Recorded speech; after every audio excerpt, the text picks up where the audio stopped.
Good afternoon. कैसे हैं आप लोग? बढ़िया।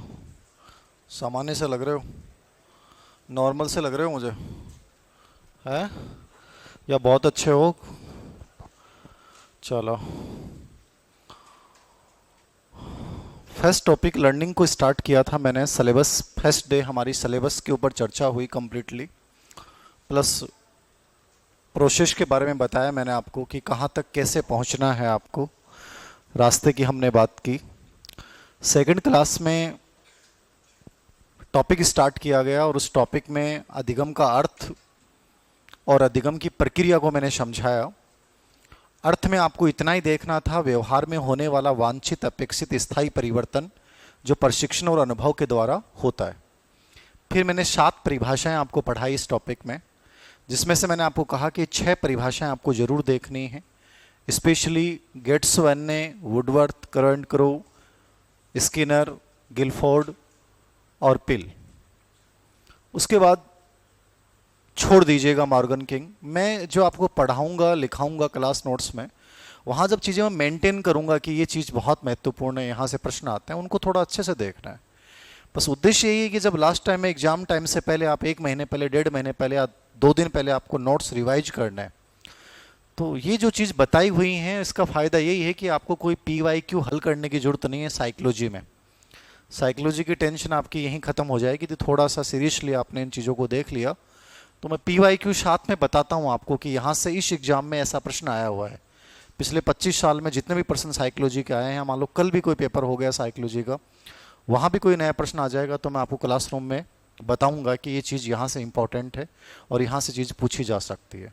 तो यहाँ आपको ज़्यादा तनाव लेने की आवश्यकता नहीं है। बाकी विषयों में आपके जीके में आप वहाँ मेहनत कर लेना इन PYQ को लेकर। साइकोलॉजी में बस आप चीज़ों को जो मैं क्लासरूम में बता रहा हूँ उनको ढंग से मेंटेन कीजिएगा। उसके बाद मैंने अधिगम की प्रक्रिया को समझाया। प्रक्रिया में आपको मैंने 3 मत बताए थे, हिलगार्ड, स्मिथ और थॉर्नडाइक। हिलगार्ड का एक सिंपल सा प्रश्न RPSC ग्रेड फर्स्ट में आया हुआ है कि इसकी किताब का नाम था थ्योरीज ऑफ लर्निंग, जहां इसने बताया था कि अधिगम जो प्रारंभ होता है वो एक्शन से प्रारंभ होता है, क्रिया से प्रारंभ होता है। इतना सा याद रखना है। फिर दूसरा मैंने स्मिथ बताया। स्मिथ इतना इंपॉर्टेंट नहीं है, इग्नोर कर दीजिएगा, आपको जरूरी नहीं है हर चीज़ पढ़नी है, बट आपको इतना जरूर पढ़ना है कि जहाँ से पेपर सेट होता है और जो अमूमन एग्जाम में आते हैं वो चीज़ें जरूर ढंग से देखनी है। तीसरा मैंने बताया आपको थॉर्नडाइक, मोस्ट इंपॉर्टेंट है, सबसे अधिक प्रश्न यहीं से पूछे गए हैं। थॉर्नडाइक ने अधिगम के 8 सोपान बताए थे। आवश्यकता पहला होता है, फिर चालक आपका लक्ष्य उद्देश्य होता है, तीसरा बाधा व तत्परता होता है, चौथा अधिगम स्थिति होता है, पांचवा अनुक्रिया होता है, छठा समायोजन होता है, सातवां व्यवहार में परिवर्तन और आठवां क्या होता है, स्थायीकरण। ये 8 स्टेप मैंने आपको समझा दी। फर्स्ट सेकेंड डे क्लास में अपन ने इतना ही पढ़ा। थर्ड डे की जो अपनी क्लास थी उसमें अधिगम की प्रकृति को मैंने पढ़ाया कि अधिगम वास्तव में है क्या, अधिगम की विशेषताएं क्या है। उसमें मैंने जो भी 16, 17, 18 विशेषताएं करवाई उनमें मैंने आपको बताया होगा कि ये विशेषताएं बहुत महत्वपूर्ण हैं। तो अधिगम की पहली विशेषता मैंने बताई थी, अधिगम एक लगातार चलने वाली प्रक्रिया, कभी रुकेगा नहीं। दूसरा, अधिगम व्यवहार में वांछित परिवर्तन है। तीसरा, अधिगम सार्वभौमिक होता है। अब सार्वभौमिक पे 3 टाइप के प्रश्न आ गए, वो तीनों दिमाग में आ जाने चाहिए। सार्वभौमिक का मतलब सभी जगह होगा, औपचारिक भी होगा, अनौपचारिक भी होगा, संरचित भी होगा, असंरचित। ये भाषा का चक्कर है साइकोलॉजी में। तो औपचारिक, formal, informal, structured, non structured, सार्वभौमिक का मतलब हो गया कि आप कहीं भी किसी भी जगह पे बैठ के कुछ भी सीख सकते हो, ये सार्वभौमिकता का मतलब है। चौथा, अधिगम पॉजिटिव भी है, नेगेटिव भी है, अधिगम व्यक्तिगत भी है, अधिगम सामाजिक भी है, अधिगम उद्देश्यपूर्ण। अब उद्देश्यपूर्ण पे क्या प्रश्न आ गया, तुरंत दिमाग में क्लिक करना चाहिए कि उद्देश्यपूर्ण अधिगम का मतलब ये होता है कि जब आप अपनी गतिविधि के माध्यम से उन चीजों को व्यक्त करोगे उसको अपन उद्देश्यपूर्ण अधिगम बोलते हैं। उसके बाद मैंने आपको बताया अधिगम समस्या समाधान की प्रक्रिया है, आवश्यकताओं की पूर्ति करने वाली प्रक्रिया है, अधिगम विवेकपूर्ण प्रक्रिया है, अधिगम एक्टिव प्रोसेस है, अधिगम क्रिएटिव प्रोसेस है, अधिगम अनुभवों का संगठन है, अधिगम अनुभव द्वारा अर्थ निर्माण की प्रक्रिया है, अधिगम स्पाइरल प्रोसेस है, वर्तुलाकार आपके पूर्व अनुभव से जुड़ के आगे बढ़ता है, अधिगम हमेशा ट्रांसफर होता है मतलब स्थानांतरणीय होता है, अधिगम समायोजन है मतलब अनुकूलन है, सीखोगे तो आप किसी परिस्थिति में एडजस्टमेंट कर जाओगे। गलतियां अधिगम का भाग होती हैं, जो भी त्रुटियां करोगे, तो त्रुटियों पे 3-4 प्रश्न आ गए तो तुरंत दिमाग में क्लिक करने चाहिए कि त्रुटियों पे क्या प्रश्न आए हुए हैं, कि अधिगम का भाग है, संज्ञान प्रक्रिया का हिस्सा है। बच्चे को जब गलतियां करे तो डांटना नहीं चाहिए, गलतियां सीखने का पार्ट होती हैं। गलतियां ये बताते हैं कि बच्चे कैसे सीखते हैं। ये सब चीजें क्लासरूम के साथ क्लिक होनी चाहिए। यदि आप ऑफलाइन बैच ज्वाइन कर रहे हैं तो इसका मतलब ये होता है, और यदि आप ये चीजें नहीं कर पाएंगे तो फिर मतलब नहीं है, ठीक है। तो ये पूरी प्रकृति मैंने पढ़ा दी थी आज की क्लास में, यानी अभी तक मैंने आपको कुछ भी ज़्यादा नहीं पढ़ाया, बहुत आराम से अपन चल रहे हैं एक चीज़ को। तो 2 बिंदु मैंने फर्स्ट टॉपिक में आपको समझाए हैं, लर्निंग टॉपिक में। आज की क्लास में अपन इसका महत्वपूर्ण बिंदु अधिगम को प्रभावित करने वाले कारक की चर्चा करेंगे। उससे पहले आपको अपने लिए प्रार्थना करनी है 10 से 20 सेकंड, जिसमें आपको अपने आप को देखना है कि आपको जाना कहाँ, उसके बाद अपन आगे बढ़ते हैं। तो प्रार्थना करेंगे आप।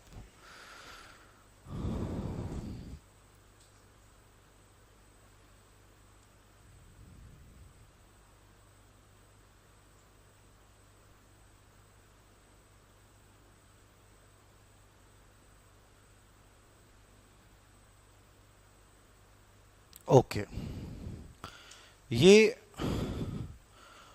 आदत बना लो आप मॉर्निंग सेशन में उठते ही कि विजुअलाइजेशन आपको करना ही करना है। बहुत ताकतवर चीज़ है। फर्स्ट टॉपिक चल रहा है अपना लर्निंग, अधिगम। और अधिगम टॉपिक में जो आज की हमारी क्लास है उसका बिंदु है अधिगम को प्रभावित करने वाले कारक।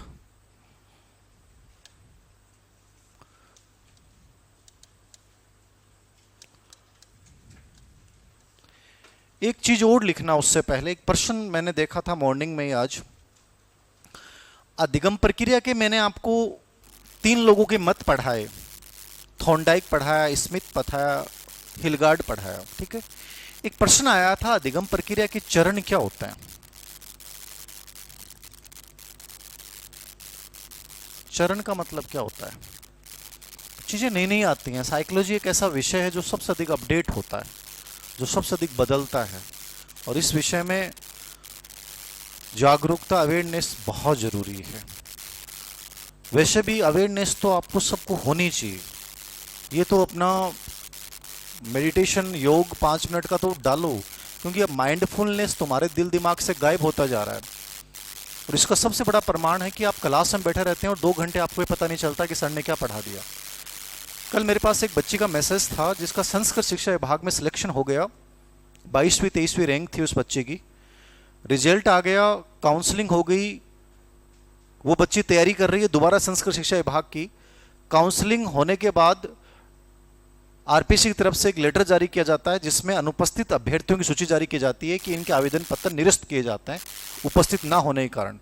तब उस लड़की को पता चलता है कि सर मेरी इसमें 21वीं रैंक थी संस्कृत शिक्षा विभाग में संस्कृत विषय में, अब मैं क्या करूं। वो बच्ची दिसंबर में होने वाली परीक्षा के लिए जी जान से जुड़ी हुई है। उसे ये नहीं पता चला कि मेरा ऑलरेडी पिछले साल की संस्कृत शिक्षा विभाग की भर्ती में सिलेक्शन हो चुका है, जिसका रिजल्ट आया, जिसकी काउंसलिंग हुई। तो आप इस चीज़ों से क्या समझ रहे हैं? मतलब हम सुनने हो चुके हैं। अपना पुराना लोग क्या करता है कि सुनना होगा, तो ये सुननापन क्यों आ रहा है? ये हर जगह आ रहा है, और इसका रीजन है मल्टीटास्किंग। आप क्लास में बैठते हैं तो भी आप सोचते हैं यार फोन में पता नहीं क्या चल रहा होगा, बाहर पता नहीं क्या चल रहा होगा, खाना खाते हैं उस समय आप 3 चीजें कर रहे हैं। तो इस रीजन से क्या हो रहा है कि हमारी मेमोरी, हमें पता नहीं है कि हमने एग्जाम दी थी क्या, हमने देखा ही नहीं, रिजल्ट आ गया क्या, हम अवेयर ही नहीं है मार्केट में क्या हो रहा है। जिस एग्जाम को आपने दिया कम से कम उसका तो आपको पता होना चाहिए कि रिजल्ट आ चुका है। अब उस बच्ची की इतनी बड़ी गलती नहीं है, माहौल ऐसा हो रखा है, डिप्रेशन में बच्ची, रिजल्ट आया हुआ, घर पे नौकरी आई हुई, और आपके हाथ में से कोई छीन के ले जाए, कितना बुरा फील आए बताओ आप। दोबारा उसी एग्जाम की तैयारी करनी है जिसमें ऑलरेडी आपका सिलेक्शन हो चुका है। तो ये स्थितियां बहुत नाजुक हैं, और इसका रीजन है सजग ना होना, होश में ना होना। थोड़ा सा इस चीज को बनाओ, मेडिटेशन 5 मिनट का, योग 5 मिनट का डेली करो, और मोबाइल से थोड़ी सी ज्यादा दूरियां बनाओ, फिर ये चीजें अपने आप अवेयर हो जाएंगी। तो चरण क्या है? चरण होते हैं वैसे 4। कितने चरण होते हैं? 4 चरण होते हैं। देखो, फर्स्ट चरण होता है लर्निंग प्रोसेस का, कि आपने सूचना को सीखा, मतलब जैसे अभी मैं दे रहा हूं आपको, तो ये सूचना आपके पास आई, ठीक है। फिर उसके बाद सूचना जैसे आपके पास आई तो आप दूसरे नंबर पे क्या करोगे? उसको समझोगे। क्या करोगे? समझोगे, समझने के बाद में क्या करोगे, उसको स्टोर करोगे, भंडारण करोगे, लॉन्ग टर्म मेमोरी में जाएगी, और भंडारण करने के बाद क्या करोगे, उसका स्थानांतरण करोगे। क्या करोगे, स्थानांतरण। ये 4 स्टेप होते हैं, तो हल्का सा लिख लो। ये प्रश्न अच्छा प्रश्न लगा मुझे, नॉर्मली साइकोलॉजी की गाइडों में, बुक्स में कहीं इसका जिक्र नहीं मिलेगा, तो ये अपडेट है मनोविज्ञान का, ठीक है ना। तो सबसे पहले आप क्या करते हो, सूचना आपके पास प्राप्त हुई, सूचना का प्राप्त होना, सीखना। दूसरा, सीखने के बाद क्या करोगे, समझना। सूचना प्राप्त होना, फिर समझना। तीसरा, भंडारण करना। ये प्रश्न आया हुआ इसलिए मेरे दिमाग में आ गया, तो मैं आपके बैच में लिखा रहा हूं ये बात। और चौथा होता है स्थानांतरण। ये लर्निंग प्रोसेस के 4 स्टेप होते हैं। कितने स्टेप होते हैं, 4 स्टेप। तो लिख लेना, सूचना की प्राप्ति, नंबर 2 पे समझना। अधिगम प्रक्रिया के 4 चरण होते हैं। सबसे पहले सूचना की प्राप्ति हुई आपको, नंबर 2 पे आपने क्या किया, उसको समझा कि चीज वास्तव में है क्या। 3 नंबर पे क्या करोगे आप, उसका स्टोरेज करोगे। और 4 नंबर पे क्या करोगे, स्थानांतरण। लर्निंग प्रोसेस स्थानांतरण पे जाके समाप्त होती है, जब किसी चीज को आप दूसरी जगह ट्रांसफर करने के लिए तैयार हो जाते हैं, इसका मतलब आपने उस चीज को कंप्लीटली ले लिया है।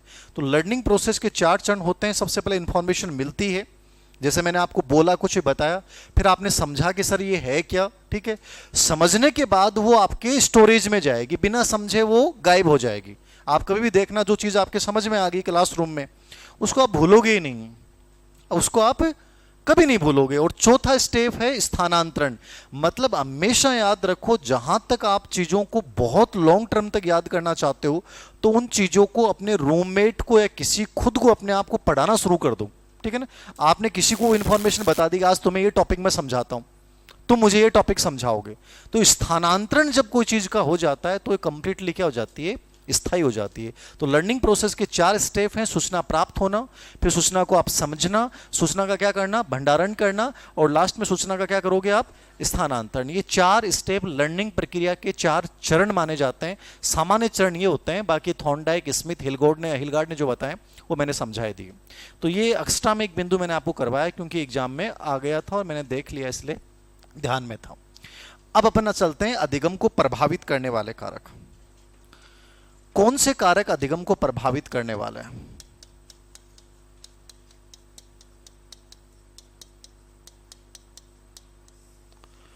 अधिगम को प्रभावित करने वाले कारक, अधिगम को प्रभावित करने वाले कारक। पहले समझना एग्जाम पैटर्न पूरा क्या है, पूरे टॉपिक का, क्यों और कैसे, ये दिमाग में हमेशा लेके आना। क्यों पढ़ें इस बिंदु को, इसलिए पढ़ें, लगभग मेरे अकॉर्डिंग यदि आप 3 साल के पेपर भी देख लोगे तो कम से कम 14 या 15 प्रश्न यहां पे आए होंगे। सिर्फ 3 साल के पेपर की बात कर रहा हूं। बाकी यदि आप पूरे पेपर देखोगे तो 40+ प्रश्न यहां से चले जाएंगे। अधिगम को प्रभावित करने वाले कारक कौन से हैं, पूरा टॉपिक इंटर रिलेटेड है, याद रखना, ठीक है ना। हर बिंदु जो करवा रहा हूं आगे आगे किसी न किसी सिद्धांत से और किसी न किसी रूप में रिलेवेंट होगा। कैसे पढ़ें, तो कैसे पढ़ने का तरीका, प्रभावित करने वाले कारक पे सर प्रश्न कैसे आते हैं, उनको अपने को पूरा समझना पड़ेगा। तो बहुत सिंपल पैटर्न बता रहा हूं इसके एग्जाम का। यहां पे मुख्य रूप से 5 प्रकार के कारक होते हैं जो अधिगम को प्रभावित करते हैं। कितने प्रकार के कारक प्रभावित करते हैं, 5। इनमें सबसे इंपॉर्टेंट होते हैं व्यक्तिगत कारक। कौन से कारक, व्यक्तिगत कारक, इंडिविजुअल फैक्टर। ये मोस्ट इंपॉर्टेंट है। यदि मान लीजिए यहां 14 प्रश्न आए, यहां 40+ प्रश्न आए, तो आप मान के चलिए कि 90% प्लस प्रश्न जो पूछे जाएंगे वो कहां से पूछे जाएंगे, व्यक्तिगत से। क्योंकि पूरा मनोविज्ञान जो होता है ना, वो चाइल्ड सेंटर्ड होता है, बाल केंद्रित होता है मनोविज्ञान, ठीक है। इसलिए हमेशा आप याद रखना, जितने भी अप्लाइड प्रश्न आते हैं और आते हैं, उनमें जब आपका आंसर होगा ना, वो बच्चे को ध्यान में रख के आंसर करना है। जहां आपको लगेगी सर मुझे समझ में नहीं आ रहा, तो क्या मैं टीचर को प्रमुख बना दूं क्या, कहीं नहीं बनाना टीचर को प्रमुख। आपको हमेशा साइकोलॉजी में जितने भी आंसर होंगे उसमें 1 नंबर पे वरीयता किसकी रखनी है, आपको बच्चे की रखनी है। स्टूडेंट से इंपॉर्टेंट कुछ भी नहीं है। तो आपके अप्लाइड पर्सन जितने भी होंगे वो ऑटोमेटिकली सही हो जाएंगे, ठीक है। तो इसलिए व्यक्तिगत कारक, अधिगमकर्ता संबंधी कारक सबसे इंपॉर्टेंट है। अब 90% प्रश्न आ गए, मतलब स्मार्ट स्टडी तो ये कहती है कि मैं बाकी टॉपिक को, पूरे बिंदुओं को पढ़ूं ना पढ़ूं, लेकिन ये व्यक्तिगत कारक बहुत शानदार तरीके से मैं समझ के चला जाऊं। दूसरे प्रकार के कारक होते हैं टीचर रिलेवेंट, मेरे से रिलेवेंट, शिक्षक संबंधित कारक। अब यहां से क्या प्रश्न आते हैं, यहां से टोटल 3 प्रश्न आए आज तक की, ठीक है। अब आप ज्यादा भी नहीं देखो तो वो 3 प्रश्नों में पूछने का तरीका क्या है वो समझना। और यहां भी व्यक्तिगत कारक में भी जैसे मान लो 14 बिंदु व्यक्तिगत कारक होते हैं, जरूरी नहीं है वो 14 के 14 में से 4 के 4 ऑप्शन में सही मिलेंगे आपको। ये सबसे बड़ी प्रॉब्लम है। यहां भी यही प्रॉब्लम है, टीचर से संबंधित कारक आएंगे, वहां 4 के 4 सही मिलेंगे। आपको यह देखना पड़ेगा कि सबसे अधिक कौन करता है और सबसे कम कौन करता है। मतलब एक आंसर गलत नहीं होगा, मनोविज्ञान की सबसे बड़ी खासियत ये है, जीके नहीं है जहां 4 में से एक ऑप्शन गलत होगा, 4 के 4 ऑप्शन सही होंगे। आपको यह देखना पड़ेगा कि सबसे बेहतर उत्तर कौन सा है। तो ऐसे प्रश्न आते हैं। शिक्षक संबंधी कारक के बाद तीसरे होते हैं कार्य संबंधी कारक, टास्क फैक्टर। चौथे होते हैं वातावरण संबंधी कारक। कार्य संबंधी कारक पे कोई प्रश्न नहीं पूछा गया। वातावरण संबंधी कारक पे टोटल आज तक की 2 प्रश्न आए। फिर आते हैं संगठन संबंधी कारक, ऑर्गेनाइजेशन फैक्टर, इस पे कोई प्रश्न नहीं पूछा गया। और इन 5 के अलावा एक कारक होते हैं विधि संबंधी कारक, यहां से 3 प्रश्न पूछे गए हैं। तो टोटल आपके दिमाग में एक इमेज क्रिएट हो जानी चाहिए कि अधिगम को प्रभावित करने वाले कारक जो हम पढ़ रहे हैं उसमें टोटल 6 प्रकार के कारक पढ़ेंगे, मुख्य रूप से 5 होते हैं। उनमें सबसे महत्वपूर्ण कारक कौन से होंगे, व्यक्तिगत कारक। इनको आपको ढंग से समझना है क्योंकि यहां से प्रश्न बहुत ज्यादा आते हैं। यहां आपको कहीं भी लापरवाही नहीं करनी। बाकी कारकों को आप चाहें तो छोड़ सकते हैं और यदि पढ़ लेते हैं तो आपका कॉन्फिडेंस अच्छा हो जाएगा कि सर हमने कारक सब पढ़ लिए और पूरे दिमाग में इमेज बन गई कि यहां से ये प्रश्न आता है, यहां से ये प्रश्न आता है, इसमें इस प्रकार से प्रश्न पूछता है, इसमें इस प्रकार से प्रश्न पूछता है। मतलब मजा आ जाना चाहिए पढ़ने के बाद, ये कॉन्फिडेंस होना चाहिए कि अब कैसा भी प्रश्न आ जाए कारक पे मेरा प्रश्न गलत नहीं होगा। तो मैं आपको 5 के 5 कारक आराम से समझा रहा हूं धीरे धीरे। हेडलाइन डाल लिया आपने, प्रभावित करने वाले कारक डाल लीजिए और उसमें पहला बिंदु डालेंगे आप व्यक्तिगत कारक।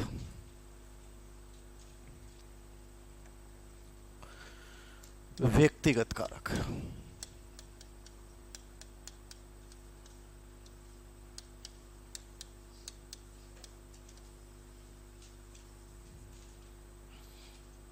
अधिगम को प्रभावित करने वाले कारक, हेडलाइन डाली आपने, उसमें 1 नंबर पे क्या लिखा आपने, व्यक्तिगत कारक। व्यक्तिगत कारक का मतलब आपसे एग्जाम में ये प्रश्न भी पूछ सकता है अधिगमकर्ता संबंधी कारक कौन से होते हैं। कंफ्यूज मत होना, आपका जो सिलेबस लिखा होता है उसमें एक नाम बार बार आता है, लर्नर, अधिगमकर्ता, ठीक है ना। तो बालक मनोविज्ञान का सब कुछ है, शिक्षा मनोविज्ञान का जो मूल केंद्र है वो टीचर नहीं है, वो कौन है, वो आप लोग हो, सब कुछ आप ही हो, याद रखना। तो व्यक्तिगत कारक कौन कौन से होते हैं। अब इसमें देखो प्रश्न पूछने के 2 तरीके हैं। एक तो सिंपल प्रश्न पूछेगा तो आपसे पूछ लेगा अधिगम को प्रभावित करने वाला व्यक्तिगत कारक है, वहां 4 ऑप्शन दे दिए, जैसे 2012 रीट के एग्जाम में आ गया, ठीक है। तो उसमें ऑप्शन एक मात्र सही था, आयु परिपक्वता, एक सी ऑप्शन था, व्यक्तिगत कारक कौन सा है। तो वहां जैसे विद्यालय दे दिया, समाज दे दिया, ठीक है, विषय वस्तु का प्रेजेंटेशन दे दिया और एक ऑप्शन था आयु परिपक्वता। तो आपने देखते ही व्यक्तिगत कारक है आयु परिपक्वता। तो ये तो सिंपल टाइप के प्रश्न है, ये आजकल आने बंद हो गए, लगभग इतना ईजी पेपर नहीं आता है। थोड़ा सा आपको बोझिल बनाने की कोशिश करेगा, परेशान को करने की कोशिश करेगा व्यक्तिगत कारक में। अभी लास्ट जो आपकी ग्रेड फर्स्ट हुई, ग्रेड सेकंड हुई है, वहां पे 3 वर्ड एकदम नए आए जो नॉर्मल आप किताब गाइड साइकोलॉजी को उठा के पढ़ते हो वहां शायद उन नाम का जिक्र हो, मेरे अकॉर्डिंग तो नहीं मिलेगा।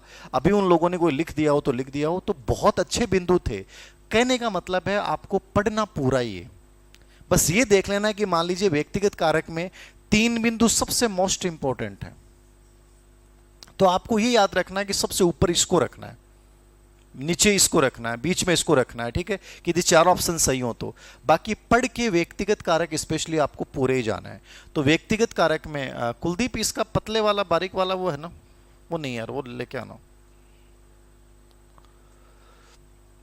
व्यक्तिगत कारक में 1 नंबर पे हेडलाइन डालें आप, मोटिवेशन, अभिप्रेरणा, मोस्ट इंपॉर्टेंट। अब ये मेरे कह देने से मोस्ट इंपॉर्टेंट नहीं होती है कोई चीज, याद रखना,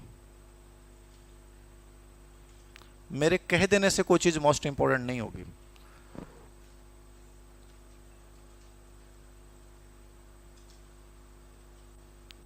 पीवाईक्यू से इंपॉर्टेंट होती है कि सब यहां से क्यों आप इसको इंपॉर्टेंट क्यों बता रहे हो, इसका रीजन क्या है।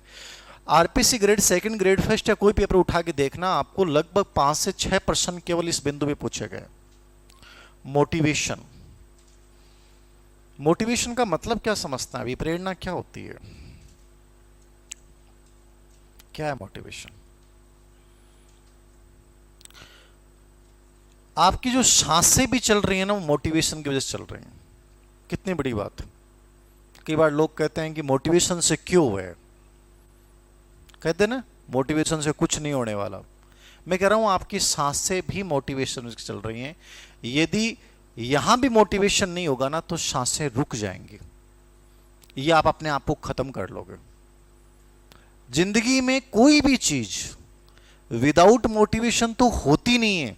तो कोई इंसान जब आपको ये कहे कि मोटिवेशन से क्या होता है, तो कहते हैं ना कि आप जो अभी बोल रहे हो ना, इसके पीछे भी क्या है, मोटिवेशन है। जो साइकोलॉजी को थोड़ा बहुत समझते हैं वो कभी कहेगा ही नहीं कि मोटिवेशन से क्या होता है, क्योंकि मोटिवेशन बिना सच में कुछ होता ही नहीं है। मोटिवेशन पहली क्रिया है जो वास्तव में चीजों को क्रियान्वित करती है, जो संचालित करती है।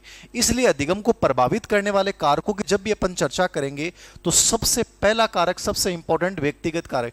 यार ये तो वही पेन है कुलदीप, इसका ओरिजिनल नहीं है, पतला वाला एकदम बारीक वाला, उससे व्हाइट में व्हाइट ही चलेगा वो। अब ये व्हाइट में रेड चलता है, चक्कर ये है। तो मैं क्या कर रहा था, ये है एकदम पतला सा था शायद, ये नहीं, हाँ यार ये सही है, हाँ सही है, हाँ। तो अभिप्रेरणा सीखने का सर्वश्रेष्ठ राजमार्ग, ये स्किनर ने कहा। मतलब मोटिवेशन पहली कड़ी है, चाहे कोई भी चीज आप प्रारंभ कराओ। थे गराऊं भी चाल की बैठे आया, वो भी के पीछे भी क्या है, मोटिवेशन। और क्लास में थे 2 घंटा, यदि बढ़िया तरीके से पढ़ोगा तो वो मोटिवेशन की वजह से पढ़ोगा। यदि मोटिवेशन धीमा पड़ गया तो थारा हूं आधा नींद में आज चल जाऊंगा। और ये हर बैच में होता है, ऐसी बात नहीं है भाई। मैं हर बैच पर्सनल बैच चलाता हूं, तो मैं कितना मोटिवेट करता हूं बताओ, बहुत मोटिवेट करता हूं, ठीक है। सिलेक्शन रेशियो भी अच्छा होता है। फिर भी मैं ऐसे नमूनों को जानता हूं, मेरे इवनिंग वाले बैच में मैं आपको 5, 10, 20 नमूने ऐसे बता सकता हूं जो क्लास में शौक के जाता है। आपकी हालत भी अभी जो आए हो ना, बहुत उत्प्रेरक वाली है, ठीक है ना। अभी आपके जैक वैक कम लगेंगे, फिर 15-20 दिन बाद लगेगा यार ठीक है रे यार, ठीक है। सच में पूरा गेम ही मोटिवेशन का, याद रखना। यदि मोटिवेट होके हम 2 घंटे लगातार बैठ गए ना, तो मैं एक एक शब्द भी बोलूंगा ना, तो वो तुम्हारे डायरेक्ट लॉन्ग टर्म मेमोरी में जाएगा। और थोड़ा सा ये ढीला हुआ है, आपकी बॉडी में निष्क्रियता आई है, तो मैं चाहे कितना भी अच्छा समझा दूंगा, आपको समझ में नहीं आएगा। तो गेम शुरुआत जो होती है, अधिगम को प्रभावित करने वाला व्यक्तिगत कारक पहला जो आएगा वो कौन आएगा, अभिप्रेरणा। आप जैसे प्रश्न पूछेगा एग्जाम में, अधिगम को सर्वाधिक प्रभावित करने वाला कारक, उसमें 4 ऑप्शन आ गए, अभिप्रेरणा, इच्छा शक्ति, आयु, परिपक्वता, 4 आ जाएंगे। आपको 1 नंबर पे किसको चुनना है, अभिप्रेरणा को। अधिगम का सर्वोत्तम आधार कौन है, उत्तर क्या चुनोगे, अभिप्रेरणा। अधिगम का सर्वश्रेष्ठ राजमार्ग कौन है, अभिप्रेरणा। अधिगम होगा आगे डेस डेस, ऐसे 4 प्रश्न एग्जाम में आए, बोले मैंने डेस डेस लिखा मिलेगा, उसमें ऑप्शन मिलेंगे, ये चीज ऑप्शन 4 दे देगा। आपको ये समझना है कि अधिगम तभी होगा जब कौन होगा, मोटिवेशन। मोटिवेशन 2 रूप में होता है, एक होता है इंटरनल और एक होता है एक्सटर्नल। मैंने जैसे आपको मोटिवेट किया कि लाइफ में कुछ बनना है, तो वो एक्सटर्नल मोटिवेशन हो गया। इंटरनल मोटिवेशन होता है एक्शंस हैं, कि मैंने आपको मोटिवेट कर दिया कि यार आपको बनना चाहिए, आपको जम के मेहनत करनी चाहिए, आपके पास 1 साल बहुत बेहतरीन है। अब तुम जो टारगेट तय करोगे, जो तुम डेली का शेड्यूल बनाओगे, और वो तुमने बहुत अच्छे से फॉलो करना शुरू कर लिया, तो वहां से जो मोटिवेशन मिलेगा उसको अपन क्या बोलेंगे, इंटरनल मोटिवेशन।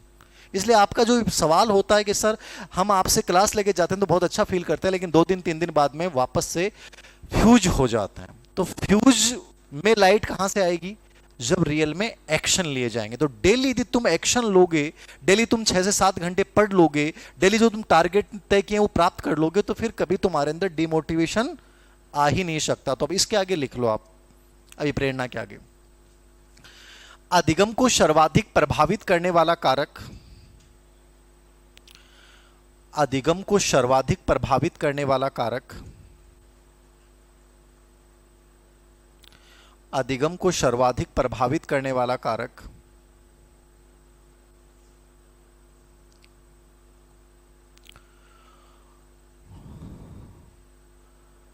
अधिगम के लिए अनिवार्य स्थिति, अधिगम के लिए अनिवार्य स्थिति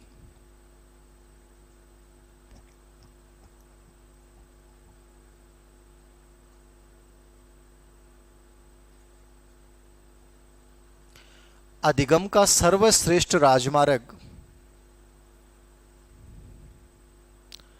अधिगम का सर्वश्रेष्ठ राजमार्ग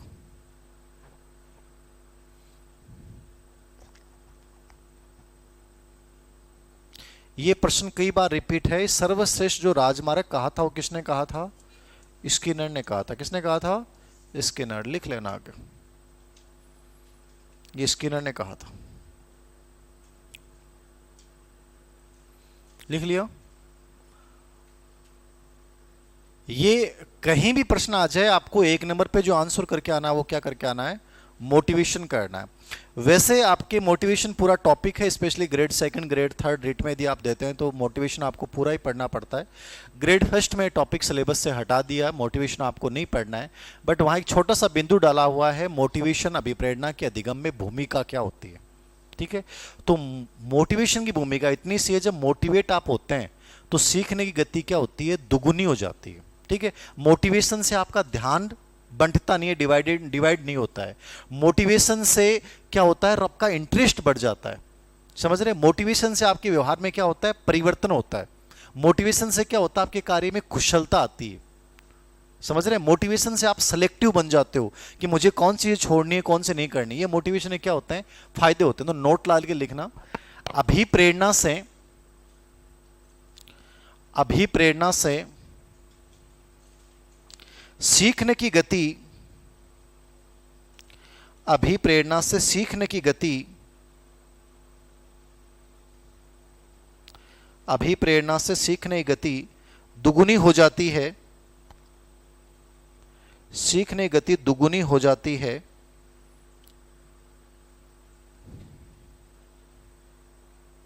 यह व्यवहार में वांछित परिवर्तन करवाती है, व्यवहार में वांछित परिवर्तन करवाती है।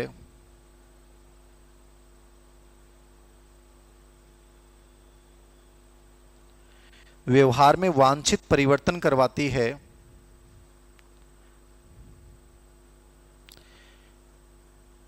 रुचि व ध्यान को बढ़ाती है, रुचि व ध्यान को बढ़ाती है।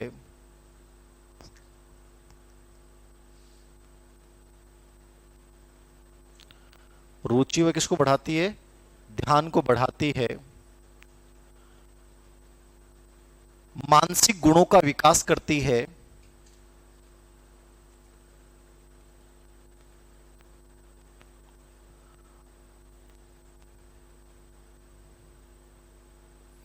ये थोड़ा सा लिख लेना, बस माइंड में रखना।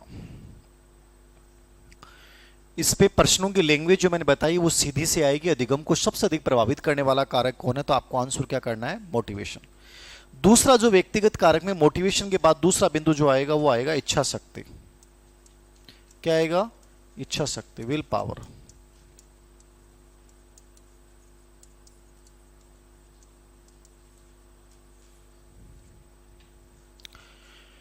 इच्छा शक्ति, विल पावर। विल पावर नाम सुना है आपने पहले कभी? क्या होती है इच्छा शक्ति?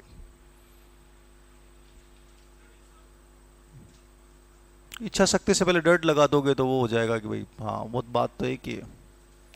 इच्छा शक्ति क्या होता है? संकल्प शक्ति आप बोल दो, इच्छा शक्ति बोल दो। जो आपने तय कर लिया ना उसको हर हाल में पूरा करना है, ये विल पावर होता है। समझ रहे हो आप? जो आजकल हमारा सबसे कमजोर है। हम डिसाइड करते हैं बट जो उसका वास्तविक लेवल है वहां कभी पहुंच ही नहीं पाते हैं। मतलब इच्छा शक्ति सच में हमारी बेहद कमजोर है। एक दिन आप मेरे से प्रेरणा लेके गए कि सर मैं बदल डालूंगा अपने आप को, चेंज कर डालूंगा, बहुत अच्छे से करना है मुझे। और सेकंड डे, थर्ड डे वो टूट टूट के बिखर जाता है। डेली होता है। और कहते हैं कि संकल्प टूटना नहीं चाहिए, टूट जाएगा तो अपनी शक्ति खो देता है। गोविंद जायसवाल का सबने नाम सुना है, आपने सुना है? छोटा सा बच्चा था, झुग्गी झोंपड़े में रहने वाला, पिता रिक्शा चालक थे, और बगल में एक मकान में उस मकान मालिक के बेटे ने बुला लिया कि चलो खेलते हैं। खेलने लग गया। वो मकान मालिक जब आया तो उसने उसके पिता का नाम पूछा, क्या काम करते हैं? रिक्शा चालक का बेटा है। और उसके 2 थप्पड़ मारी और उसको घर से बाहर निकाला घसीट के। उस दिन वो बच्चा रोया पहली बार जोरदार तरीके से, और उसने किसी दूसरे से पूछा कि मैं क्यों नहीं घुस सकता उस घर में, क्यों नहीं खेल सकता? तो उसने बनाया, बेटा तुम्हारा स्टेटस नहीं है। वो स्टेटस बनता कैसे है? मतलब बड़ी बड़ी पोस्टों पे जाते हैं, जैसे आईएएस बनते हैं, तब वो वर्ड सुना उसने और उसने कहा कि मैं आईएएस बन के ही आऊंगा। कितना गजब का छोटा सा बच्चा जिसने एक शब्द को चुना, और चुना नहीं, उसको लाइफ लाइन बना ली उसने। दिल्ली में फुटपाथ की रोशनी में पड़ के, मां की डेथ हो चुकी थी, बहनों ने अपने गहने बेच बेच के उसको प्राइवेट पढ़ाया बिना किसी कोचिंग के उसने, और आईएएस 2009 में आईएएस एग्जाम को क्रैक किया। ये विल पावर था। आपके पास संसाधन नहीं है, परिस्थितियां एकदम प्रतिकूल हैं, लेकिन तुमने जो सोच लिया उसको चाहे करने के लिए कुछ भी करना पड़े, इसको अपनी इच्छा शक्ति बोलते हैं। मीना कुमारी एक छोटी सी बच्ची थी जो घर से निकलती थी, लोग पत्थर फेंकते थे, बहुत छोटी सी हाइट की लड़की थी, आपने कहानी सुनी हो तो। वो हंसती थी हमेशा कि फेंक रहे 2 पत्थर, पत्थरों का जवाब नहीं दिया जा सकता, ना लोगों के तानों का जवाब दे सकते हो, ना लोगों की आलोचनाओं का जवाब दे सकते हो। आपके पास एक ही तरीका है, इतना बड़ा करके दिखाओ कि लोग उन तानों और आलोचनाओं पे उनको गिल्ट फील हो कि हमने इसको ताने क्यों दिए। 12 से 24 साल के बीच में उसकी 12 सर्जरियां हुई, वो बेड पे पड़ी रही, लेकिन उस लड़की ने पढ़ाई नहीं छोड़ी, किताबों को पढ़ती रही, पढ़ी पढ़ी हो, और 27 साल की उम्र में वो यूपीएससी क्रैक कर गई। Will power. मतलब हजारों कहानियां मैं आपको बता सकता हूं। इच्छा शक्ति वास्तव में है क्या? इच्छा शक्ति यह दिखाती है कि तुमने यदि सोचा है ना, तो उसको पाने के लिए अपना सब कुछ झोंक दो। और तुम्हारे साथ उल्टा है। तुम मेरी क्लास में आते हो, यहां से जाते हो, तो तुम ये सोच के आते हो कि सर मैं सब कुछ दांव पे लगा के आया हूं और लगा दूंगा सर। जिस दिन इंसान सब कुछ दांव पे लगाता है ना, ऐसा नहीं हो सकता कि आउटकम्स नहीं आए। 1000 एग्जाम्पल गिना दूंगा मैं आपको, जिन्होंने अपना सब कुछ दांव पे लगाया, वो 100% बन के आए। तो इसका मतलब क्लियर सा है कि हमारे अंदर विल पावर है ही नहीं। हम सब कुछ दांव पे लगाते नहीं हैं। हम वो ढीले ढाले लोग हैं जो 2 दिन मोटिवेटेड होते हैं, 4 दिन अपन ढीले होते हैं, 4 दिन अपन टाइम पास कर लेते हैं। तो इच्छा शक्ति इस बात को व्यक्त करती है कि जो तुमने सोचा है वो तुम हर हाल में करोगे। ये दूसरा, मोटिवेशन के बाद आएगा इच्छा शक्ति, इसी से इच्छा शक्ति पैदा होती है। इसलिए सेकंड नंबर पे जो इंपॉर्टेंट कारक आएगा वो कौन आएगा? इच्छा शक्ति। तीसरा कारक इच्छा शक्ति के बाद शारीरिक और मानसिक स्वास्थ्य प्रभावित करेगा, ये या नो? बताएं। फिजिकल एंड मेंटल हेल्थ, ये तीसरा कारक है इच्छा शक्ति के बाद। बताओ कैसे प्रभावित करेगा? क्या होता है शारीरिक और मानसिक स्वास्थ्य? प्रभावित तो करेगा। आप में से किसी बच्चे के अभी सर दर्द हो रहा है क्या? हो रहा होगा तो नॉर्मल है, सबके हो रहा होगा। लड़कियों की तो 2-4 के पक्का हो रखा होगा। जब आपकी तबीयत खराब होती है, आपके फीवर होता है, आपके सर दर्द होता है, तो आपको पढ़ना लर्न करना अच्छा लगता है क्या? बताएं यस या नो? नो। सही है। इसमें क्या है? जब अपन सहज ही नहीं होते हैं उस समय, तो बहुत मुश्किल होता है।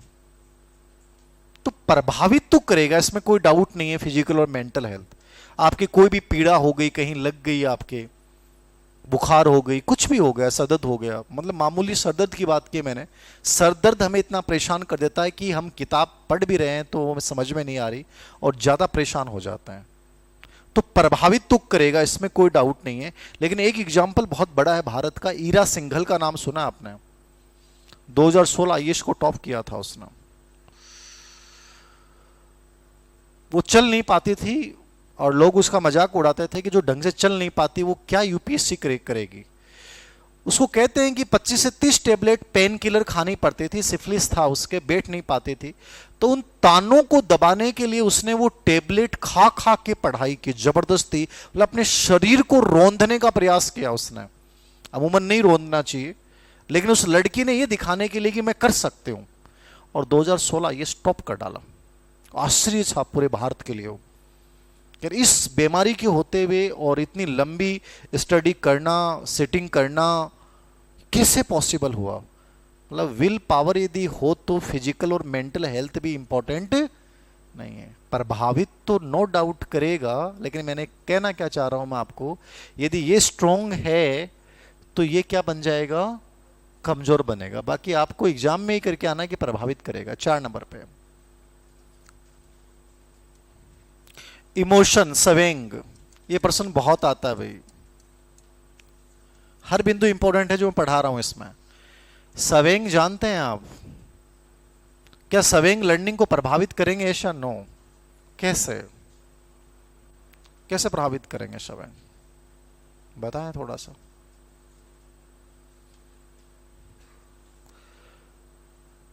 आप में से हाथ ऊंचा करना ईमानदारी से। कोई कुछ नहीं है, आप जैसे हो वैसे ही बने रहना। मैं चाहता नहीं कि आप में कहीं बनावटीपन आए, 1% भी नहीं चाहता। तुम जैसे हो वैसे ही रहना। व्यवहार के मामले में बनावटीपन मत लाना। आप में से कितने बच्चे हैं जिनको यह डर लग रहा है कि सर पता नहीं हमारा होगा कि नहीं होगा? ईमानदारी से हाथ ऊंचे करो। ठीक है, नीचे कर लो। कितने बच्चों को परीक्षा के नाम से डर लगता है कि परीक्षा हॉल में जाके पेपर खराब हो जाता है? Very good. कितने बच्चों को लगता है कि मैं सिलेबस में इन इन पार्ट्स को कवर नहीं कर पाऊंगी, ये पार्ट तो मुझे कभी समझ में आएंगे नहीं? हाथ ऊंचे करो। Very good. आप में से बहुत सारे बच्चे लगभग ने हाथ ऊंचे किए। उसमें कॉमन चीज जो मैंने चारों बातें पूछी, उसमें कॉमन चीज थी कि आप में डर है। क्या है? डर है। आप में से कितने बच्चे ऐसे हैं जिनको किसी बात का डर नहीं है, भय नहीं है? ना परीक्षा का, ना ये कि मैं नहीं सीख पाऊंगा, ना ये परीक्षा स्ट्रेस क्या होता है, कुछ नहीं होता। कितने बच्चे हैं? वेरी गुड, क्या बात है, बहुत बढ़िया बात है। सच में इन चारों पांचों ने हाथ खड़ा किया ना, इनमें भी डर है। बता दूंगा मैं इनको, इनमें भी डर है। सबसे बकवास यदि कोई सवेंग है और सबसे लाइफ को क्रिश करता है, वो सवेंग है भय। आपने सीटेट के साइकोलॉजी के पेपर नहीं दिए होंगे, DSSB केवीएस का नहीं दिया होगा, वहां बहुत अच्छे प्रश्न आते हैं। ये प्रश्न बहुत बार आया हुआ है। अधिगम को नकारात्मक रूप से प्रभावित करने वाला कारक कौन सा है? भय। ऐसे मतलब बना बना के एग्जामिनर प्रश्न बनाएगा। मैं आपको समझाना चाह रहा हूं, इसलिए टाइम ले रहा हूं आपके लिए, डिस्कशन इसलिए पूरा कर रहा हूं ताकि पेपर आए तो दिक्कत नहीं आए। भय के ऊपर चर्चा कर रहा हूं, बाकी मैं सवेंग लिखा के खत्म कर सकता था इस बिंदु को। भय जहां है वहां लर्निंग नहीं हो सकता, सबसे बड़ी बात। भय जहां है वहां लर्निंग नहीं हो सकता। पहली चीज यही करो कि दिमाग से भय निकालना है सर। इसलिए आप कभी भी देख लेना, एक आदमी सूचना सहायक में सिलेक्ट हुआ, आरएस में सिलेक्ट हो जाता है, यूपीएससी सिलेक्ट हो जाता है, क्योंकि उसका सबसे बड़ा फायदा उसे क्या हुआ कि उसके दिल दिमाग से क्या निकल गया? डर निकल गया। जब आदमी बेरोजगार होता है तो उसके दिल दिमाग में हमेशा डर होता है कि यार मैं मेहनत तो बहुत कर रहा हूं और हर चीज बहुत सिस्टम से कर रहा हूं, मैंने रिवीजन भी 3 से 4 बार कर लिया है, लेकिन फिर भी मेरा नहीं हुआ तो ये विचार भी उससे आया है, तो ये भी डर है। समझ रहे हैं? अब आपके दिमाग में आता है सर डर विहीन कैसे बने। डर विहीन बना जाता है साहस पैदा करके। कोई डर को समाप्त करने में ऊर्जा नहीं लगा सकते आप कि सर मुझे डर को खत्म करना, नहीं। डर के अपोजिट क्या है उसको पैदा करो अपने अंदर, उसको बढ़ाओ धीरे धीरे, और उस सकारात्मक चिंतन के द्वारा बढ़ाया जा सकता है। डर कभी खत्म नहीं हो सकता। आप जो डर का अपोजिट है उसका लेवल क्या कर दो, बढ़ा दो। ये खत्म हो गया तो ऐसा हो ही नहीं सकता कि कोई चीज समझ में नहीं आए। परीक्षा में तुम निर्भीक तरीके से चले गए तो 5% ना आते हुए तुम्हारे सही हो जाएंगे। तुम डर के साथ चले गए, 5 बार रिवीजन किया, 8 से 9% ऐसे होंगे जो तुम्हारे आते हुए भी गलत हो जाते हैं। यही तो सिलेक्शन करवाते हैं, 2-4 प्रश्नों की रेशियो पर सिलेक्शन होता है। और डर था परीक्षा हॉल का, डर था एग्जाम से 4 दिन पहले, डर था क्लासरूम में, तो वो खत्म कर देता है। इसलिए सबसे अच्छी क्लासरूम वो मानेगी जहां टीचर बहुत फ्रेंडली हो, टीचर बहुत डेमोक्रेटिक हो, जहां बच्चे को बहुत पॉजिटिव फील आए कि यार बहुत अच्छा बंदा है यार। कहीं बच्चे को ऐसा नहीं डांटना, एकदम पॉजिटिविटी आए। वो जिस क्लास में तुम्हें पॉजिटिविटी आती है मतलब वो क्लास तुम्हारी लर्निंग वाली क्लास होगी। और जिस क्लास में तुम थोड़े से डर के साथ बैठे हो वहां लर्न नहीं हो सकता। मेरा कहने का तात्पर्य यह है कि अधिगम को प्रभावित करते हैं पॉजिटिव सवेंग रहेंगे तो अधिगम बढ़ता जाएगा। और नेगेटिव सवेंग है, भय है, क्रोध है, ईर्ष्या है, नेगेटिव सवेंग जब होता है, नकारात्मक सवेंग जब भी होंगे तो आपका अधिगम ऑटोमेटिकली क्या होगा, घटता जाएगा। इसलिए सिलेक्शन में सबसे बड़ा रोल है साहसी बन जाना, निडर हो जाना। वरना मेरे से पढ़ने के बाद भी एग्जाम हॉल का स्ट्रेस तुम्हें खा जाएगा, देख लेना चाहिए। कोशिश करो इसमें निडर बनो, और छोटी छोटी चीजें ऐसी करनी शुरू कर दो जिससे निर्दय झलक के। तुमने किसी ने, तुम्हारे रूममेट तुम्हें हर बात पर डराते थे, चुप बैठे रहे, उसका कॉल आया तो उसने कहा चुप चुप चुप। कई लड़कियां होएंगी, बोलियो कौन जाऊं, हाँ, मेरी रूममेट बहुत खतरनाक है। बस उस खतरनाक से बड़े खतरनाक तुम बन जाओ, 2 झपाटे मार दो खींच के एक दिन, जैसे बोल चुप इधर आ, मैं बताऊं चुप, तेरा बाप का है क्या रूम, तो मारा, डर निकला तुम्हारा पहली बार। ज्यादा जोर की नहीं मारनी है। या आपने उसको जवाब दिया, क्यों मैं ही चुप, क्यों तुम क्यों नहीं हो सकते, मैं ही क्यों। समझ रहे हो, हर चीज से डरना बंद कीजिए। चाहे पीजी का ऑनर है, चाहे कोई रूममेट है, चाहे कोई टीचर है, कोई साथी है। बहुत लड़कियों की मैं ऐसी कहानियां मेरे पास तो आती रहती हैं काउंसलिंग में। मेरे को उसने ऐसे कह दिया कि मैं ऐसे कर दूंगा, देख ले। लाओ ना उसको लाइन पे, क्या कर देगा तू, आ ना सामने, बनो ऐसी। नहीं तो परीक्षा हॉल का रिजल्ट भी प्रभावित होगा। तुम एक जगह डर रही हो, बाकी जो वो डर धीरे धीरे बढ़ता जाएगा। जरूरी है चीजों को निकालो, चाहे वो लड़की हो चाहे लड़का हो, चीजों का सामना करो, फेस करो उन चीजों को। जैसे जैसे निडर बनते जाओगे हर जगह कॉन्फिडेंस बढ़ता जाएगा। ये मनोविज्ञान काम कर रहा है यहां पे। तो पॉजिटिव सवेंगों को बढ़ाओ, नेगेटिव सवेंगों को दबाना नहीं है। नकारात्मक सवेंगों को तुम कभी नहीं खत्म कर सकते। ईर्ष्या को तुम खत्म नहीं कर सकते कि मैं ईर्ष्या को खत्म नहीं होगा, खत्म। क्रोध खत्म हो सकता है क्या, नहीं हो सकता, कभी वो रहेगा। उसका पॉजिटिव रूप क्या है उसको आप डेवलप करना शुरू कर दो, नकारात्मक सवेंग ऑटोमेटिकली डाउन होते चले जाएंगे। ये तरीका है। तो यहां जो आपको बात समझ में आई, सवेंग और संज्ञान एक दूसरे से प्रभावित करते हैं। यानी सवेंग पॉजिटिव है तो मानसिक क्रियाएं ऑटोमेटिकली अच्छे से एक्टिव होंगी। सवेंग नेगेटिव है तो आपकी सोचने समझने की शक्ति खत्म हो जाती है। इसलिए डर और क्रोध, भय और क्रोध, ये लगभग हर चीज को खत्म कर देते हैं। याद रखना, पूरी लाइफ को ही क्रैश कर जाते हैं। तो याद रखना ना, ये नोट डाल के लिख लेना। सकारात्मक सवेंग अधिगम को प्रभावित करते हैं, सकारात्मक सवेंग अधिगम को प्रभावित करते हैं, सकारात्मक सवेंग अधिगम को प्रभावित करते हैं।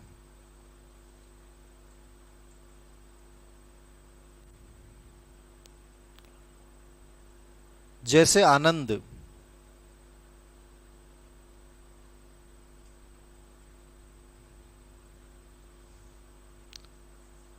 आनंद क्या है? पॉजिटिव स्विंग है। खुशी क्या है? पॉजिटिव स्विंग है।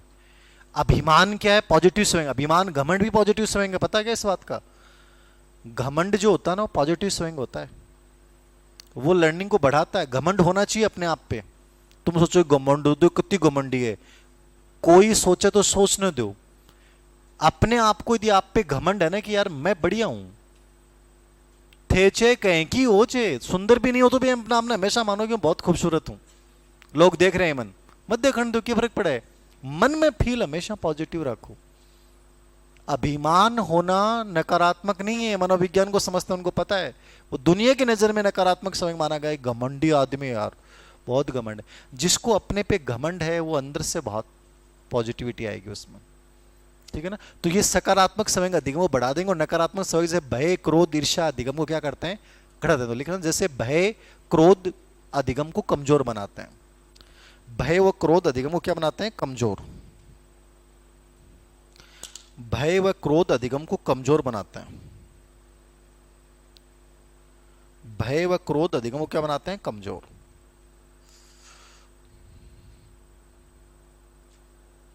लिख लिया? Very good. सवेंग हो गया। उसके बाद है अटेंशन, अवधान। अटेंशन जानोगे थे? अटेंशन होता क्या है?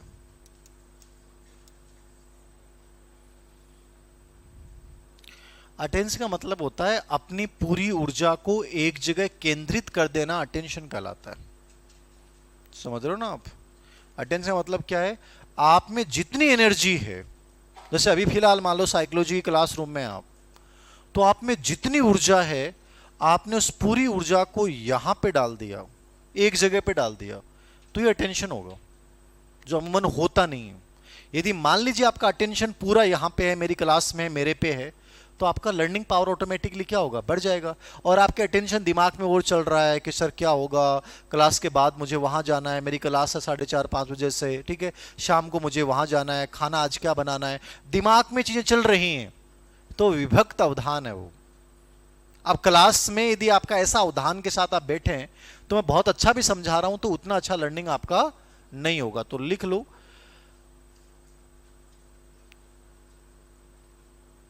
अवधान की शक्ति अधिगम को बढ़ाती है। या लिखने की जरूरत नहीं है, वैसे तो आप समझ में आ ही जाएंगी चीजें। अवधान की शक्ति अधिगम को बढ़ाती है। अवधान की शक्ति क्या करती है? अधिगम को बढ़ाती है।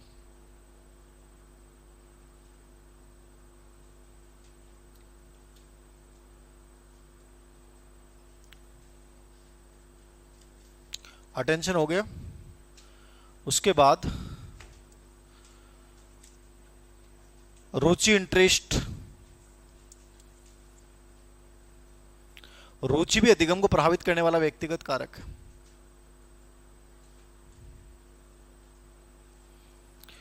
कितने लोग बिना रुचि के तैयारी कर रहे हैं? ईमानदारी से हाथ नहीं खड़े करेंगे अब तो। और ईमानदारी की बात यह कि किसी की रुचि नहीं है। समझ रहे हो आप? रुचि का मतलब जानते हो? रुचि जानते हो? इंटरेस्ट क्या होता है? बहुत बड़ी चीज होती है इंटरेस्ट। इंटरेस्ट जिस दिन क्रिएट होगा ना, आप ये डायलॉग कभी नहीं बोलोगे मुझे याद नहीं हुआ। इंटरेस्ट जिस दिन क्रिएट हो जाएगा, उस दिन ये नहीं बोलोगे सर मैं पढ़ती पढ़ती बोर होगी। क्यों होगी? बोर होगी। एक ही एक दिनचर्या, एक ही एक क्लास है, क्या है सर? समझ रहे हो? रुचि जहां है वहां ना बोरियत है, ना थकान है, ठीक है, और ना भूल सकते हो। आप अपने आप को याद कर लो कि जो इंसान आपको अच्छा लगता है, जिसमें आपकी इंटरेस्ट है, बे इंसान के सागत है 8 घंटा लगातार रेस्ट को, और खड़े होके भी चल सकते हो, थकोगे नहीं। उसकी तरफ 6 घंटे लगातार आई कांटेक्ट कर सकते हो, आंखें यूं नहीं झुकेंगी, इतना अच्छा लगेगा, वाह क्या मजा आ रहा है। जोन पूरी रात तुम बात कर लोगे। 8 बजे तुमने कॉल पे बात शुरू की, सुबह 5 बज गए, और 5 बजे मुंह धो के उठ के खड़े होके कोचिंग में चले गए, लेकिन ये फील नहीं हुआ कि पूरी रात बात की। जिसके साथ बात की वहां आपका आनंद था, वहां आपका इंटरेस्ट था। सोच के देखो आपकी स्टेमिना कितनी बढ़ गई वहां पे, क्योंकि वो आपके रुचि का विषय है। और यहां आपका रुचि का विषय नहीं है, इसलिए मैंने कहा ना कि आप सब झूठे हो, एक नंबर के सच नहीं बोलते हो आप। सच ये कि इंटरेस्ट नहीं है सर, मजबूरी मान लो, मजबूरी को नाम महात्मा गांधी है सर। घर का भेज दिया, वैकेंसी आ रही, बीएड लीक कर, गलती होगी हमारे से। अब ऑप्शन कोई आती को नहीं, शिक्षक भर्ती ऑप्शन है। अरे भजनलाल जी लेर पढ़ रहे हैं, 4 लाख 4 लाख काटांगा 20 जल्द से होगी कि 4 लाख में आपनो भी कटे नाको तो पी जा के रो भाई, कहीं भी करा चे बेमनु करा चे मनु करा, लेकिन कोई पीस के भाई तुक्को तो लागे जाक। समझ रहे हो आप? तो सर मैं भी किस्मत आजमाने के लिए जयपुर आ गया। अब देखिए जैसे सर साल भर तो पढ़ श्याम, लेकिन इंटरेस्ट यदि होगा आपका तो आपकी 6 महीने की पढ़ाई भी 18 महीने के बराबर हो जाती है। ये फर्क होता है, समझ रहे हो आप? इंटरेस्ट सच में नहीं है, यदि हो सकता है आपका क्रिएट भी हो जाए, मैं नहीं कह रहा कि नहीं हो सकता, वो तो जानियो आपकी धीरे धीरे क्या होता है, आपके व्यवहार में कितना बदलाव आता है। जैसे एग्जाम डेट या मान लो विज्ञापन आता है तो हो सकता हो इंटरेस्ट क्रिएट हो जाए, लेकिन जिस दिन क्रिएट होगा आपका अटेंशन पावर, हर चीज, लर्निंग पावर सब बढ़ जाएगा। तो रुचि जहां होगी वहां अधिगम बढ़ेगा, और रुचि जहां नहीं होगी वहां अधिगम नहीं बढ़ता। नेक्स्ट, रुचि के बाद लिखो आप थकान। कितने कारक हो गए? 6। 7 नंबर पे थकान, फटीक प्रभावित करेगा, सिंपल सा करेगा। अरे थकेड़ा आदमी को लर्निंग बढ़िया हुआ है खराब हुआ है? खराब होगा भाई। आप शाम को थक जाते हो क्लासें वलासे लेके, तो उसके जस्ट बाद आपका लर्निंग नहीं हो सकता, ये हमेशा याद रखना। हाँ, आप नोट्स रीडिंग कर नॉर्मली कर भले लो, या नोट्स बना लो, ज़्यादा बेस्ट ऑप्शन है। यदि आप 6-7 घंटे क्लास ले लेते हैं, उसके बाद आपको सच में क्या चाहिए? रिलैक्स चाहिए, क्योंकि आपकी बॉडी थक चुकी है। इसलिए लर्निंग के लिए बहुत जरूरी है हर 45 मिनट या 50 मिनट बाद में 2 या 3 मिनट का गैप जरूर मिलना चाहिए, बहुत जरूरी होता है वो। तो आप लगातार चीज़ों को नहीं कर सकते। तो फिजिकली जब फटीक होगा तो मेंटली फिजिकली दोनों को ऐसा ही फटीक हो, ठीक है, उस समय अधिगम क्या होता है? कमजोर हो जाता है। नेक्स्ट, एक शब्द आया था, मैं आपको भी जो चर्चा कर रहा था ना, वही प्रश्न था, अहम ग्रस्तता क्या लर्निंग को प्रभावित करेगा? भाई अधिकतर किताबों में तो नाम ही नहीं है अहमग्रस्तता। क्या होता है सर? ये प्रश्न आया था आरपीएससी में, क्या होता है अहमग्रस्तता? बताओ क्या होता है, किसको बोलते हैं अपन अहमग्रस्तता? आपको इस नाम को सुन के ऐसा लग रहा है पॉजिटिव प्रभावित करेगा, नेगेटिव प्रभावित करेगा? बताओ। नेगेटिव लग रहा ना, ये पॉजिटिव वर्ड है। तभी तो मैंने कहा ना कि इसको साइकोलॉजी बहुत अलग विषय है। यहां तुक्के लगाने शुरू कर दो ना आप, लगभग गलत हो। इसलिए मनोविज्ञान में कभी तुक्का मत लगाने, यदि आप उस चीज के बारे में नहीं जानते हो तो उस प्रश्न को छोड़ देना। आप तुक्के लगाओगे तो 100% गलत हो जाएगा। अब अहम ग्रस्तता, इस जब प्रश्न आया था तो लगभग बच्चे इसको नकारात्मक करके आए, जबकि अहम ग्रस्तता अधिगम में तल्लीनता को बढ़ाता है। तल्लीनता शब्द जानो आप? कई बार कहा तल्लीन हो रहे हो, जैसे कोई बांसुरी बज रही है, कोई ढोल बज रहा है, कोई म्यूजिक चल रहा है, तो इंसान खो जाता है, एकदम से उस जोन में जाता है। समझ रहे हो ना आप? जैसे क्रिएटिव जो लोग होते हैं वो एकदम खो जाते हैं। पेंटिंग बना रहा तो उस पेंटिंग में खो गया, वो उस किरदार को वो जी रहा है बहुत बखूबी के साथ, वो तल्लीनता है। तो अहम ग्रस्तता तल्लीनता को बढ़ाता है। तल्लीनता बढ़ाना मतलब उसका अटेंशन पावर ऑटोमेटिकली क्या हो रहा है? बढ़ रहा है। तो अहम ग्रस्तता पॉजिटिव है कि नेगेटिव है? पॉजिटिव है। किसने बताया था ये कॉन्सेप्ट? एक सेरिफ और केंड्रिल, इन्होंने दिया था ये कॉन्सेप्ट कि अहम ग्रस्तता अधिगम में तल्लीनता को बढ़ाता है। ठीक है, तो लिख लेना है पॉजिटिव है। सेरिफ है केंड्रिल ने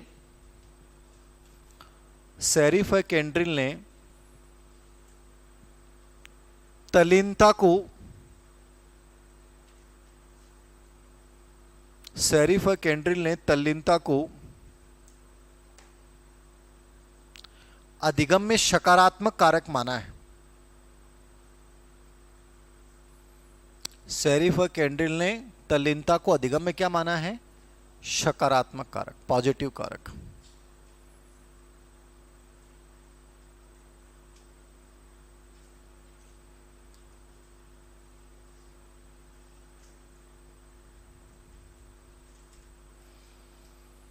सकारात्मक कारक माना है, मतलब ये आपकी ध्यान स्थिति को बढ़ा देता है ग्रस्तता। एक शब्द और आया था, एक प्रश्न में बता रहा था, विन्यास। अब ये वर्ड से आपको कुछ समझ में नहीं आता। विन्यास का मतलब होता है सेट, ठीक है। इस शब्द को दिया था हार्डलो ने, हार्डलो। ये भी आपके लिए नया शब्द है। विन्यास अधिगम को बढ़ाता है, या विन्यास होता क्या है? व्यक्तिगत कारक है। विन्यास का मतलब क्या है? सेट है। क्या है विन्यास? सुना है पहले कभी? विन्यास का मतलब क्या होता है बताओ, किसको बोलते हैं विन्यास? किसी परिस्थिति विशेष में अनुक्रिया करने की तत्परता को विन्यास बोलते हैं। समझ रहे हो आप? कोई सिचुएशन में हो आप और वो अनुक्रिया करने की आपकी एक तत्परता है, विशेष मुद्रा है आपकी। इसने बंदरों पे प्रयोग किया था हार्डलो ने। किससे प्रयोग किया था? बंदरों पे। तो ये कहता है कोई परिस्थिति विशेष में आपको जब रखा जाए और वहां उस चीज को प्राप्त करने की जो आपकी तत्परता है, उसको अपन क्या बोलते हैं?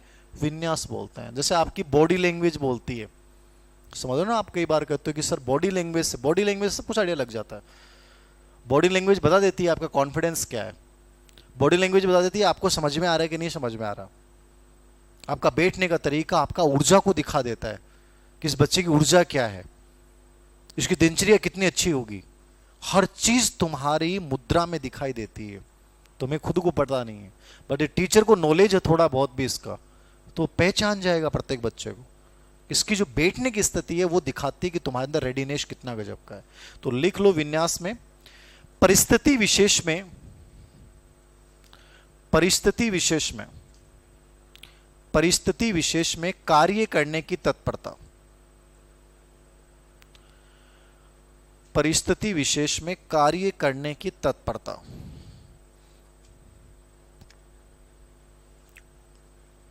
क्या है? विन्यास है, सेट है। परिस्थिति विशेष में कार्य करने की तत्परता क्या कहलाती है? विन्यास या सेट। ये किसने दिया था? हार्डलो ने। एक आपसे ऐसा प्रश्न पूछे कि व्यक्तिगत कारकों में सबसे कम प्रभावित कौन करता है, तो नीचे नोट डाल के लिखना अनुकरण और लिंग जो होता है ना, ये दो कारक ऐसे होते हैं जो ये अनुकरण वाला तो EMRS में आया था। हर पेपर याद है मुझे कहां कौन सा प्रश्न आया है। अधिगम को सबसे कम प्रभावित करने वाला व्यक्तिगत कारक कौन है? अनुकरण। अनुकरण अच्छा नहीं है, याद रखना, ठीक है। और दूसरा लिंग, ये भी अधिगम को सबसे कम प्रभावित करता है। नोट डाल के लिख लो ताकि याद रहे एग्जाम हॉल के हिसाब से। अनुकरण तथा लिंग, अनुकरण तथा लिंग अधिगम को प्रभावित करने वाला, अनुकरण तथा लिंग अधिगम को प्रभावित करने वाला सबसे कम व्यक्तिगत कारक है, या सबसे कम प्रभावित करने वाले कारक, ऐसे लिख लो। सबसे कम प्रभावित करने वाले कारक अनुकरण और लिंग। अब जेंडर का प्रभाव नहीं पड़ता कि लड़की ज्यादा करते हैं कि लड़के ज्यादा करते हैं, सब बकवास बातें हैं। और अनुकरण कभी अच्छा नहीं होता है अधिगम के लिए। अनुकरण कभी अच्छा नहीं माना जाता।